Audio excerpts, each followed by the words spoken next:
Okay, so now there is one student. Okay, just put your first name and last name. Otherwise, I am not going to add for further sessions. I don't know. There is one student, one K, one F, K8, Q. Please rename yourself. I will admit you. Please rename yourself.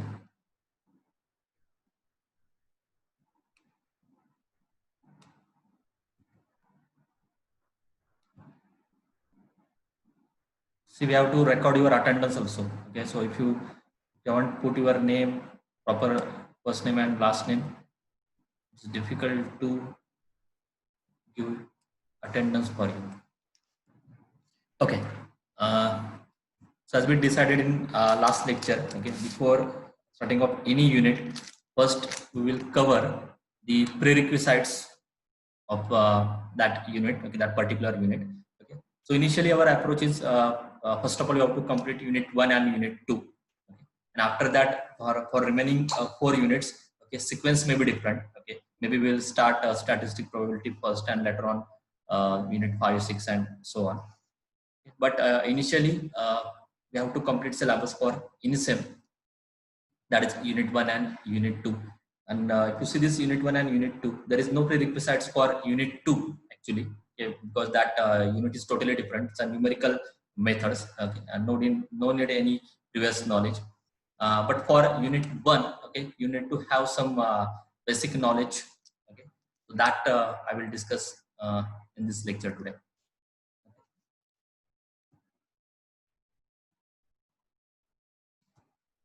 So let's start with the prerequisites of unit 1 and unit 2.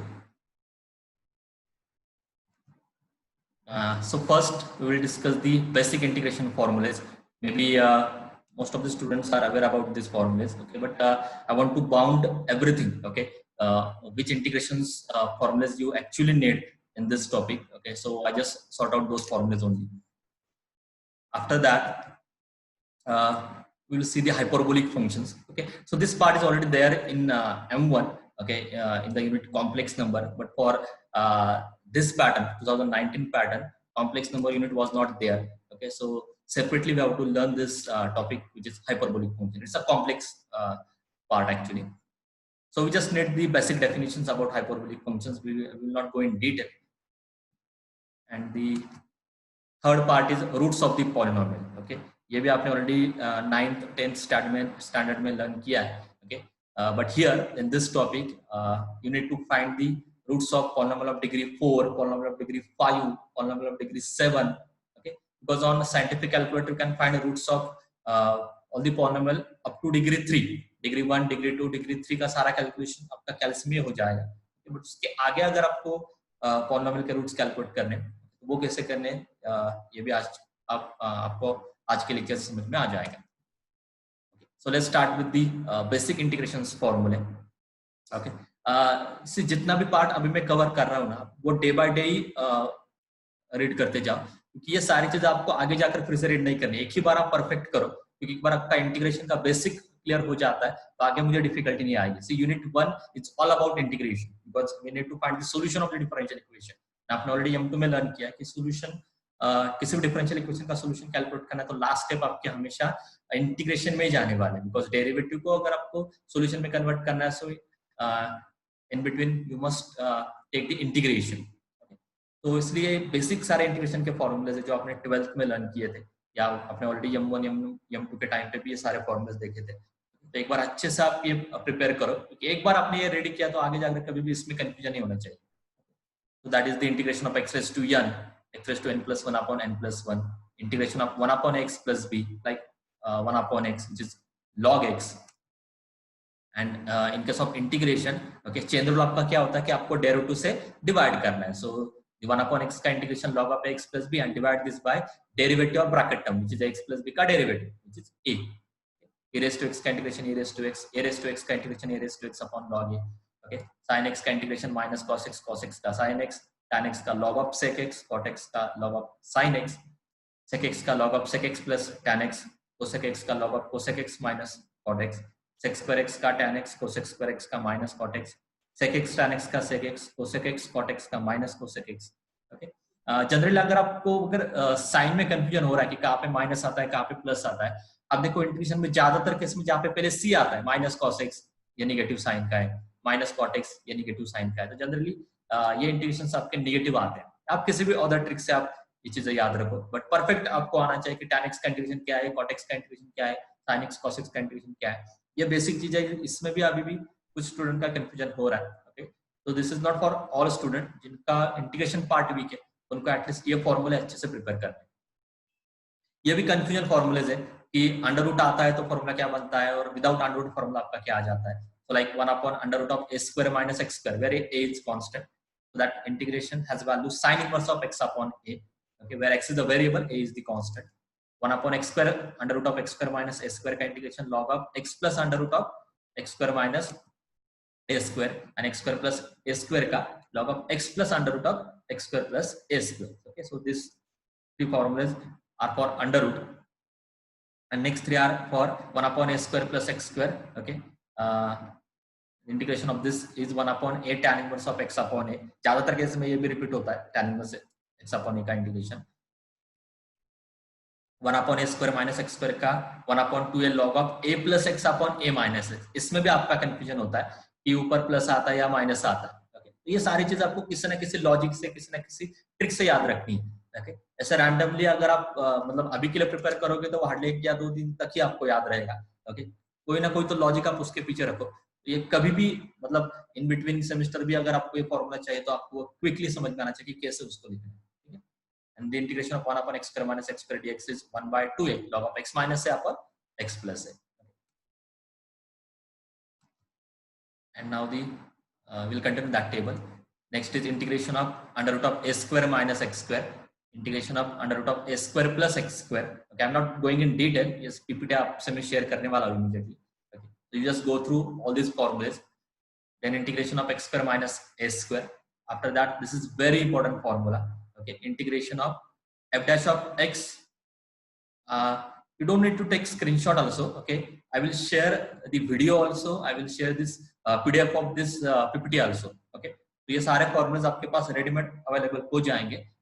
और उसके बाद आप अच्छे से prepare करो. अभी के लिए बस मैं एक हाईलाइट जैसे आपको एक्सप्लेन करा कि क्या क्या चीजें आपको अभी यूनिट 1 में इमीडिएटली चाहिए. So integration of f dash of x upon f of x, this is very famous formula और m1 m2 के टाइम पे भी आपने ज्यादातर ये फॉर्मूला यूज किया था.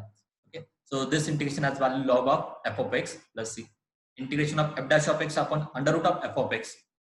सो if derivative of denominator under root में जो भी पार्ट आता है उसका डेरिवेटिव अगर न्यूमरेटर में आ जाता है, इन this case your integration is 2 under root of f of x.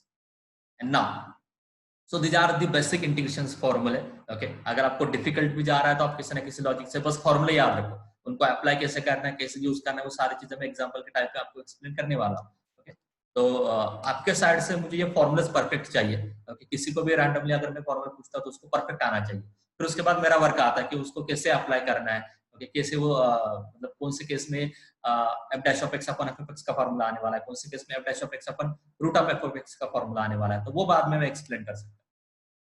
And now next is by parts rule. Okay, so see there are two formulas for by parts. One is formula number 26 and second is formula number 30. ये दोनों by parts के formula है. Okay, in formula number 26, this is your regular by parts formula where we need to use the ILAT rule or LIT rule. Okay, the integration of first function formula is like this: first function into integration of second minus integration of derivative of first multiplied by integration of second dx. Okay, so this is very famous formula and you already learned this formula in your 12th standard. But here in first year you learn this generalized by parts rule. Okay, integration of u v dx. So this integration has value u v1. Okay, where v1 is the integration of v second function minus u dash is the derivative of first function. U dash v2 is again integration of v1 plus u double dash v2 minus u triple dash v3 and so on. Simply क्या है इसमें जो आपका first function है उस first function का आपको derivative continue करना है. अब देखो first term u, after that u dash, after that u double dash, after that u triple dash. जो आपका सेकंड फंक्शन है उसका आपको इंटीग्रेशन कंटिन्यू करना है। First integration v1, second integration v2, sorry यहाँ पे नोटेशन में मिस्टेक हो रही है, ठीक है, v3, v4 and so on. आप ऐसे याद रखो, फर्स्ट फंक्शन है उसका डेरिवेटिव कंटिन्यू हो जाएगा, सेकंड फंक्शन है उसका इंटीग्रेशन कंटिन्यू हो जाएगा, and in between you have to use the alternatively plus and minus sign. ज्यादातर ये फॉर्मूला हमें यूज करना है जब भी बाय पार्ट्स का कोई इंटीग्रेशन आपको मिलता है। क्वेश्चन नंबर 29 का कुछ ज्यादा यूज, फॉर्मूला नंबर 29 का कुछ ज्यादा यूज नहीं होगा, बट ठीक है मैंने ऐड किया। एंड 27 एंड 28 ये भी आपने फोरियर सीरीज के टाइम पे ज्यादातर क्वेश्चन में यूज किया था। Integration of e raise to ax sin of bx dx, इसका फॉर्मूला आपको इसलिए याद रखना है क्योंकि अगर आप इसको मैन्युअली ट्राई करोगे, अगर मैन्युअली सॉल्व करने की कोशिश करोगे ना, इसमें प्रॉब्लम क्या आती है, ये इंटीग्रेशन आपका रिपीट होता जा रहा है, ओके, कंटिन्यूएशन में आ जाता है। ओके, कुछ भी क्वेरी हो आप डायरेक्टली माइक ऑन करके मुझे पूछो, ओके, नो प्रॉब्लम, मुझे लेक्चर डिस्टर्ब होता है तो उससे कुछ इशू नहीं है। So here integration of e raised to x sin bx dx is equal to e raised to x upon a square plus b square a into sin bx minus b into cos of bx। Okay, ये formula आपने already m1 m2 के time पे use किया था Fourier series के case में। Next is e raised to x integration of e raised to x cos of bx dx, okay, which has value e raised to x upon a square plus b square a cos of bx plus b sin of bx plus c। तो ये भी formula आपको किसी ना किसी logic से याद रखना होगा कि साइन क्या आता है, प्लस कहाँ पे, माइनस कहाँ पे, इनिशियल टर्म कौन सा है, तो ये परफेक्ट हो जाएगा। Okay, so this is all about the integration formulas. ये आपने ऑलरेडी 12th में देखा था, अभी या फर्स्ट ईयर में भी देखा है, इसलिए ज्यादा टाइम उस पर स्पेंड नहीं कर रहा, आपको मैं पीडीएफ शेयर करता हूँ तो उससे आप अच्छे से प्रिपेयर करो। Okay, now this formulas are new for you, okay, जिनका हमें अभी इमीडिएटली यूनिट 1 में यूज करना है। ओके, एक्चुअली एक यूनिट था आपको M1 में जो अभी 19th पैटर्न में नहीं था, infinite series.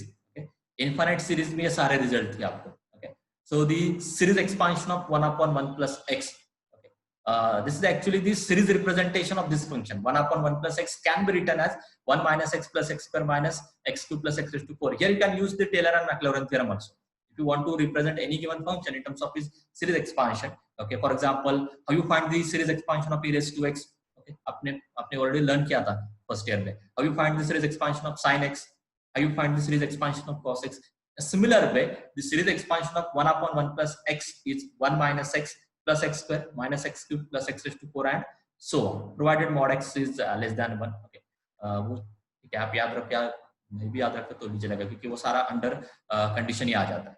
And next is the series expansion of 1 upon 1 minus x is 1 plus x square plus x cube plus x raised to 4 and so on। okay, so these two are very important formulas। एक particular result ही आने वाला है जिन result में यही दो formulas आपको continuously use करने हैं। So remember this two series expansion. इसका प्रूफ अगर आपको चाहिए तो आप टेलर एंड मैक्लॉरिन टॉपिक आप एक बार रेडी करो। Okay, this series expansion of f of x any given function can be written as f of a plus x minus a into f dash of a plus x minus a square upon 2 factorial f double dash of a। वो जो एक formula था उससे ये series expansion हमने calculate की थी। Okay, या you can use the Maclaurin theorem where you need to find the series expansion about x or in power of x। now next part is the partial fraction। ज्यादातर integration के question में आपको partial fraction कुछ question में use करना पड़ता है। Okay, जो आपके रेगुलर प्रोसेस है 12th की पार्शियल फ्रैक्शन की, ओके, वो अगर आप अभी स्किप भी करते हो तो भी चलेगा। अगर आप उसमें ज्यादा कंफर्टेबल हो तो आप उस मेथड से भी जा सकते हो। ये एक अलग मेथड है, इसलिए बस यहाँ पे मैंने इसलिए टॉपिक मैंने बस ऐड किया है। ओके, अगर आपको इस मेथड से जाना तो आप इस मेथड से जाओ, अगर आपकी जो आपकी 12th की मेथड है अगर आप उससे ज्यादा कंफर्टेबल हो तो आप उस मेथड से भी जा सकते हो, तो चॉइस आपकी। सो ये मेथड क्या है, सो here I explain this partial fraction only for linear factor. Okay, linear factor means what, आप देखो यहाँ पे नीचे जो फैक्टर आ रहे हैं x minus a, x minus b, x minus c, ये तीनों फैक्टर की पावर 1 है। सो here I just explain this formula only for linear factor, और ज्यादातर क्वेश्चन में आपको लीनियर फैक्टर आने वाला है। ठीक है, नॉन लीनियर मतलब factor of power 2, factor of power 3, उस केस में कैलकुलेशन और भी डिफिकल्ट हो जाता है, इसलिए उस टाइप के क्वेश्चन आपको है नहीं ज्यादातर सिलेबस में। ठीक है, आपको ज्यादातर वर्कआउट करना होगा लीनियर फैक्टर के ऊपर, तो इसलिए ये भी फॉर्मूला आपका this formula is only for linear factor, so remember this. So आपका 12 का अप्रोच क्या था, write down this function as a upon first factor x minus a plus b upon second factor x minus b plus c upon third factor which is x minus c. And after that, you have to do the cross multiplication. So capital A into x minus b, x minus c plus b into x minus c plus c into x minus a, x minus b. और फिर आप क्या करते हो, x equal to a put करो, आपको एक value मिल जाएगी, x equal to b put करो, आपको एक वैल्यू मिल जाएगी, x equal to c put करो, आपको एक वैल्यू मिल जाएगी. सेम अप्रोच है, बस मैं डायरेक्ट फॉर्मूलेज में कन्वर्ट कर रहा हूँ. तो देन ये जो रिजल्ट में दे रहा हूँ, ये रिजल्ट ये एक्चुअली सिंप्लीफिकेशन है जो आपने 12th में देखा था. ओके, तो अभी यहाँ पे मतलब इस केस में शॉर्टकट वे क्या है या फास्ट वे क्या है, जब भी आपको एक ही वैल्यू कैलकुलेट करनी है, ये क्या ये आपका क्या है, ये अपॉन x माइनस है, एक के नीचे फैक्टर कौन सा आता है आपका x माइनस है. तो जब भी आपको एक ही वैल्यू कैलकुलेट करनी है, एक के नीचे जो भी फैक्टर आ रहा है वो फैक्टर आप लेफ्ट हैंड साइड से डिलीट करो. लेफ्ट हैंड साइड में क्या है, f of x upon x minus है, x minus b, x minus c. एक के नीचे कौन सा फैक्टर था x माइनस है, उसको डिलीट करो यहाँ से. So you will get f of x upon x minus b and x minus c. Now calculate this whole value at x is equal to a. मतलब ये फैक्टर आपका कब जीरो होता है, when this factor is zero, when x is equal to a. या you can see the root of x minus a is x equal to a. ठीक है, तो x minus a फैक्टर आपका zero कब होने वाला है, when I put x is equal to a. तो कैलकुलेट करो ये value for x is equal to a. नहीं समझ में आ रहा है, एक और बार एक्सप्लेन करता हूँ. For example for factor b. Okay, b की वैल्यू कैसे कैलकुलेट करनी है, बी के नीचे कौन सा फैक्टर है, x माइनस बी. ठीक है, तो लेफ्ट हैंड साइड से x minus B factor delete करो, you will get f of x upon x minus से x माइनस c. और ये वैल्यू आपको कौन से केस में कैलकुलेट करनी है, for x is equal to b, for x is equal to.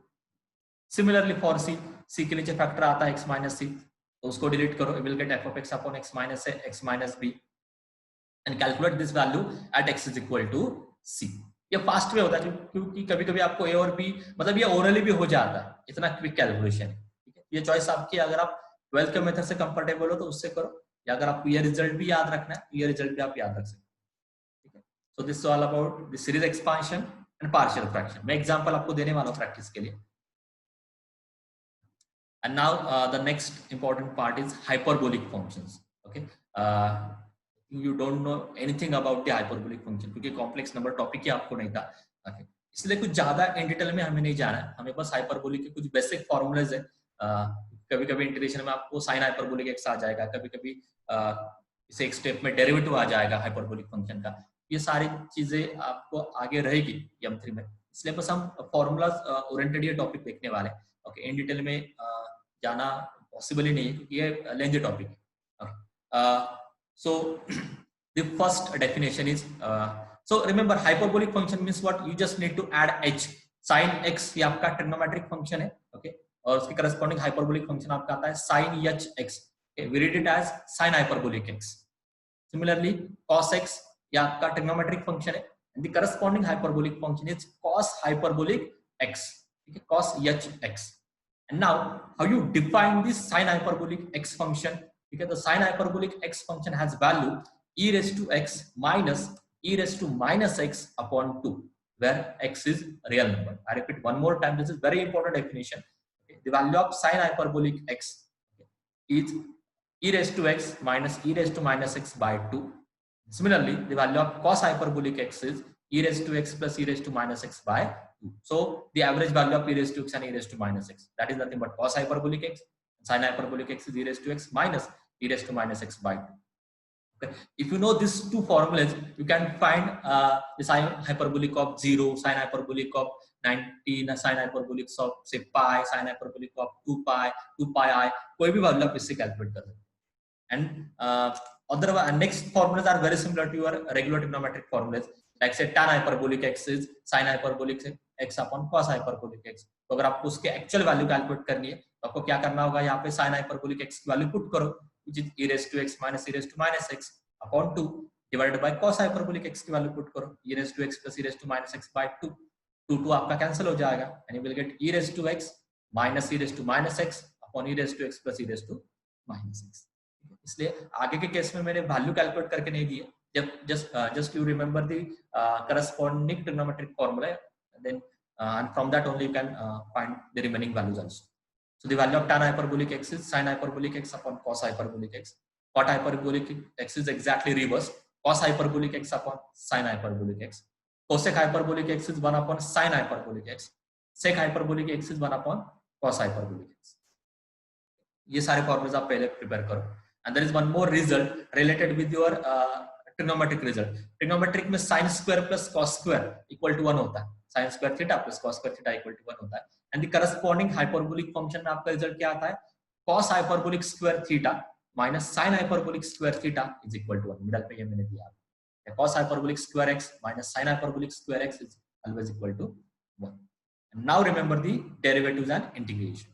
तो इसमें कंफ्यूजन नहीं होगा क्योंकि इसमें साइन का पार्ट नहीं आता। जैसे आपको पता है कि इंटीग्रेशन में साइन हाइपरबोलिक का integration minus cos hyper sine x का इंटीग्रेशन माइनस कॉस एक्स आता है, और कॉस एक्स का डेरिवेटिव माइनस साइन एक्स आता है।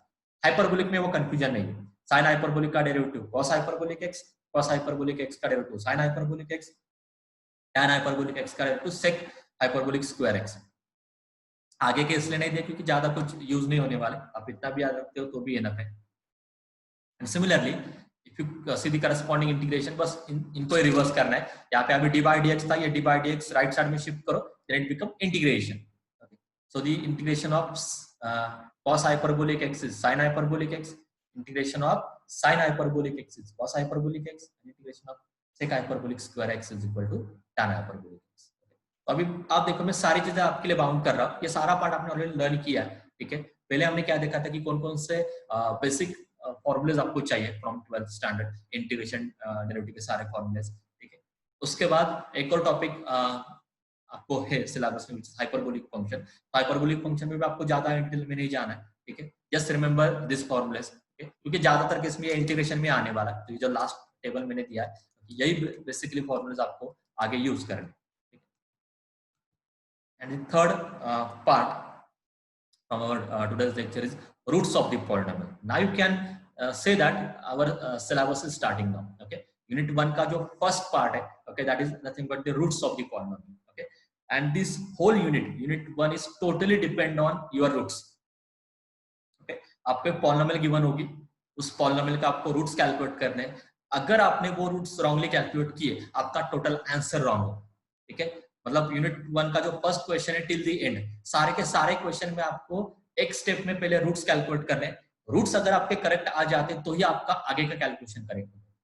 सो you can see the importance of this easy part और the small topic, roots of the polynomial. क्योंकि roots of the polynomial से एक फॉर्मूला आपको मिलने वाला है, एक सॉल्यूशन आपको मिलने वाला है। अगर वो सॉल्यूशन आपका करेक्ट आता है तो आपके आगे का कैलकुलेशन सारा करेक्ट होगा, ठीक है। So we will see this part one by one. So let's start with degree 1. Okay, degree 1 की पॉलिनोमियल आपको कैसे दिखाई देगी, x plus b equal to 0. degree 1 means x की पावर आप देखो 1 है। So any polynomial of degree 1 can be written as x plus b equal to 0. और उसके रूट्स कैसे कैलकुलेट करने हैं, just find the value of x, that is x is equal to minus b by a. अगर ये value मैं वहां पे पुट करता हूँ, we'll get LHS is equal to RHS. So x is equal to minus b by a, actually the root of the given polynomial. So degree 1 में कोई difficulty नहीं है कैलकुलेट करने में। Okay, what about degree 2? Okay. So any polynomial of degree 2 can be written as x square plus bx plus c equal to 0. Already familiar with this. We call it as quadratic polynomial. And in this case,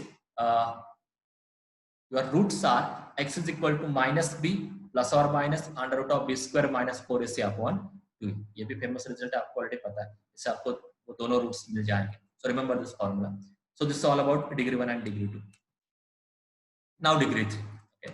So any polynomial of degree 3 can be written as x cube plus bx square plus cx plus d. Okay. But for degree 3 onwards, there is we don't have a direct result. Like say जैसे degree 2 के लिए आपके पास एक direct result है. Actually degree 3, degree 4, degree 5 के भी direct result है.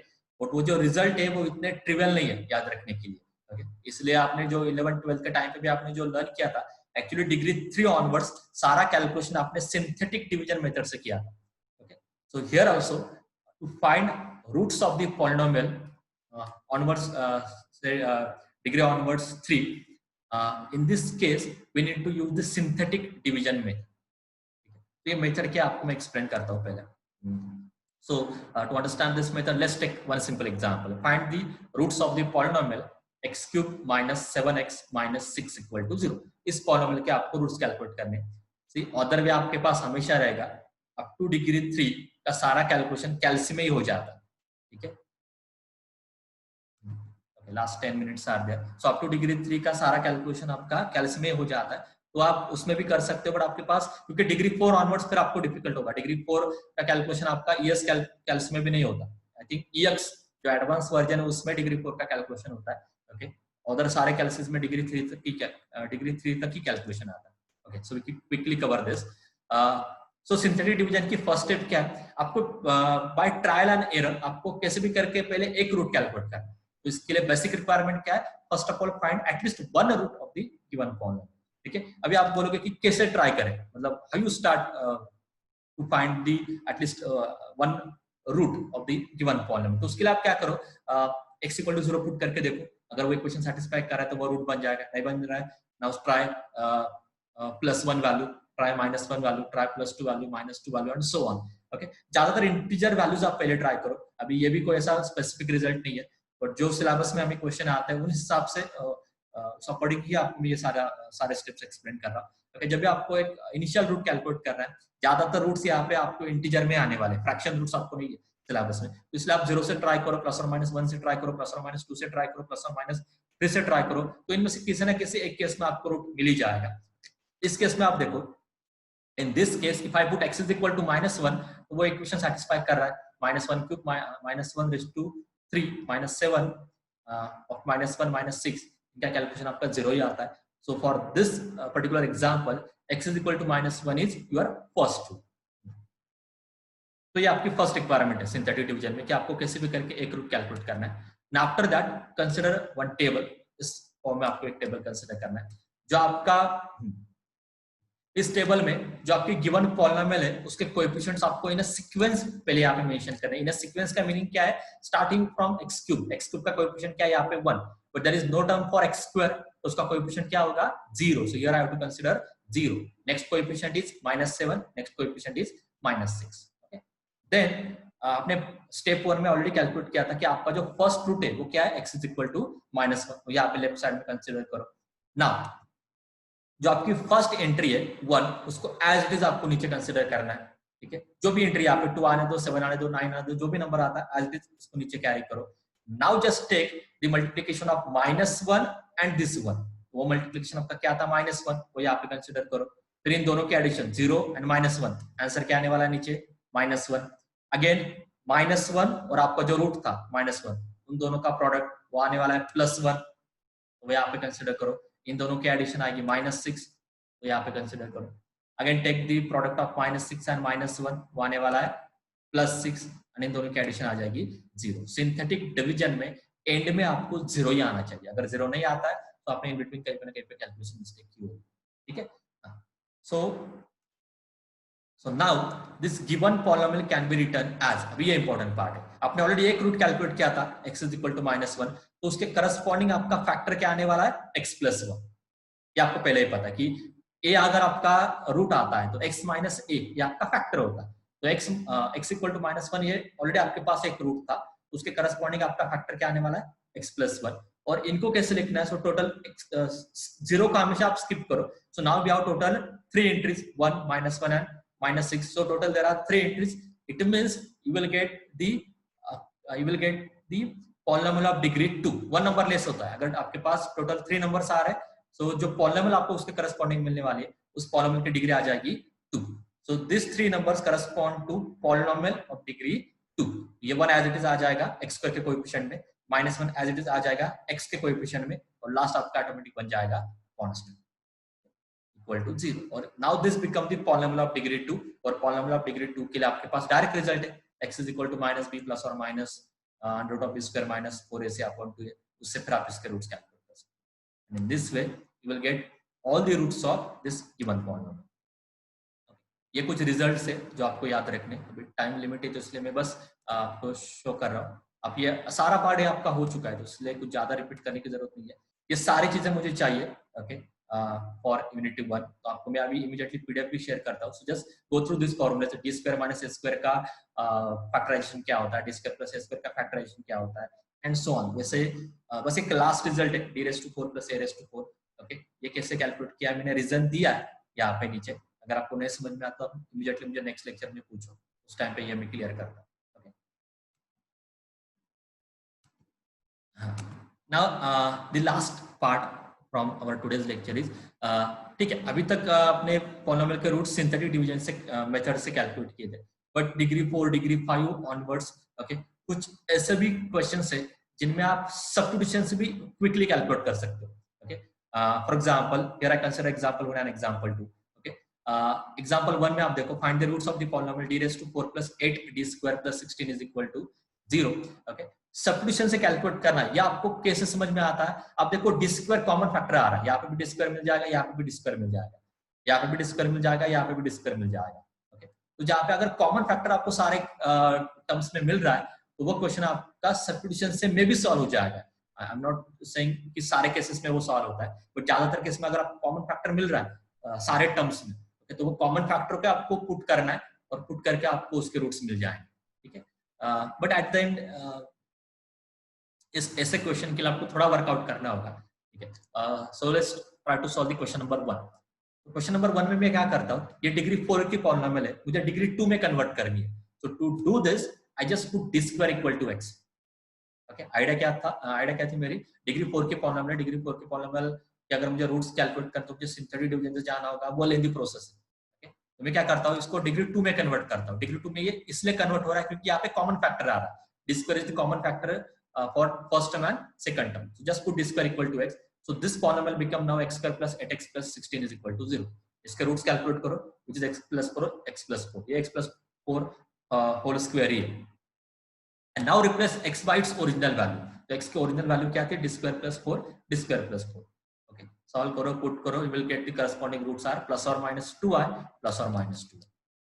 See, ये सबसे इंपॉर्टेंट कैलकुलेशन है, अगर आपके ये रूट्स करेक्ट आते तो ये आगे का सारा आंसर आपका करेक्ट आ जाएगा, ठीक है। तो इसके लिए प्रैक्टिस के लिए मैं कुछ क्वेश्चन भी आपको देता हूँ। And similarly if you solve this second example, again put D square equal to x, you will get x square plus 10x plus 9 equal to 0। So इस factorisation is x plus 9, x plus 1, replace x by its original value, solve करो, you will get the roots are plus और minus 3i and plus और minus i, okay. Last 2 minutes are there. Any questions from your side? से अभी zoom की वजह से हमें थोड़ा टाइम लिमिट मिल रहा है, ओके, बट आगे मे बी जैसे कॉलेज के पास वो सॉफ्टवेयर आ जाता है तो फिर ये टाइम लिमिट का बाउंड चला जाता है, फिर हम इजीली सारी चीजें कवर कर सकते हैं। Any questions from your side?